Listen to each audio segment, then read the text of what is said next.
As promised, a couple of the lads involved in the walking the courses, well, one man who's heavily involved and one man who's tagged along for the day, Richard Farquhar and James Simpson-Daniel joined me. You've been out, and I think it's a track record. How long did it take you to walk the course out there today? Well, someone made the mistake of mentioning to me that Will Buckley, the clerk of the course, his record is 47 minutes. Well, that was an instantaneous red rag to a bull.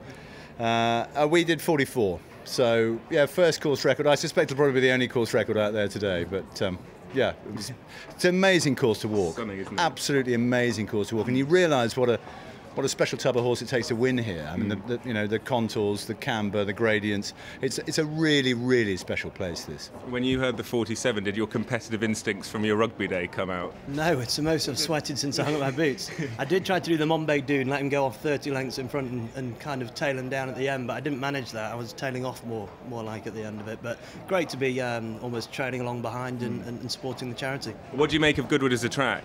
Love it. First time here. I came yesterday. Good afternoon, really good afternoon. You know, I couldn't get my head around just how amazing and clean and friendly everyone is. It's just a brilliant place to be. It's a great venue. Just update us on how walking the courses is going, because the challenge is in full swing now.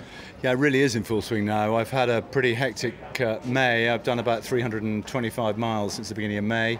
This was leg 13 of the 58 I've got to do. There's no rest for the wicked. I leave here tomorrow morning to go to, I think, probably roll down the hill to Fontwell for leg 14.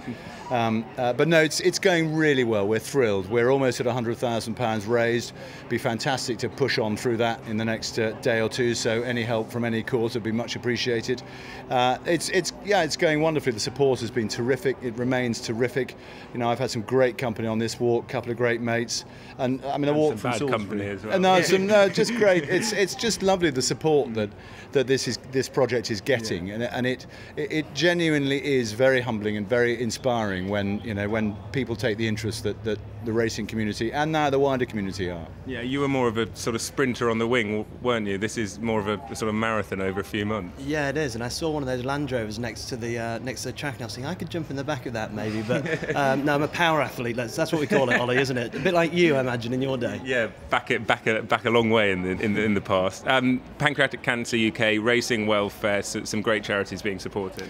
They are great charities. I think Racing Welfare, I think, is a very underappreciated charity. I think if you went round the paddock before the first race today and you asked every single person standing there what they knew of the Injured Jockeys Fund, they would all know. If you asked them what they knew about Racing Welfare, I suspect most people would have pretty blank faces. And the reality is, it looks after everybody else in racing: the stable lads, the stud hands, the people who work in the braking yards, the box drivers, the racecourse employees, the farriers, everybody without whom, frankly, we and the racegoers and the jockeys, if they turned up, there would be no horses to ride. And most of them do it utterly for the love of the game. It's a very dangerous occupation, working close with thoroughbred racehorses, particularly the youngsters. You know, and if they do get a kick, and they are off for 9 months, they don't have the health insurance, they don't have the savings, they don't have the pension. And Racing Welfare does a phenomenal job for those people. And Pancreatic Cancer UK, it's obviously very close to my heart. I lost my dear old dad to it. But racing's had a horrible time with it recently, obviously, with John Hills and Desi Hughes. And it is the most miserable of the cancers. It's, you know, your life expectancy is 5 months if you're diagnosed. You've got a 1 in 4 chance of living a year and a 1 in 25 chance of living 5 years. And those numbers haven't changed in 40 years. It's staggering. You know, you think back to Grundy and Bastino battling it out at Ascot. Those numbers were identical that day. And that's shocking. So yeah, I'm trying to raise serious money for 2 seriously important charities, and any help that people can give me would be greatly appreciated. And you know, our website, which is very simply walkingthecourses.com, has all the information that anybody could possibly need to help us. Well, I hope anyone watching this can log on and donate whatever they can. It all helps.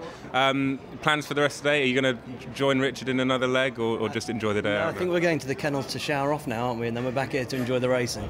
Excellent stuff. Well, great to see you. Well done today, breaking the track record before racing's begun, and good luck for the rest of the challenge. Thanks, Ollie, very much. Cheers.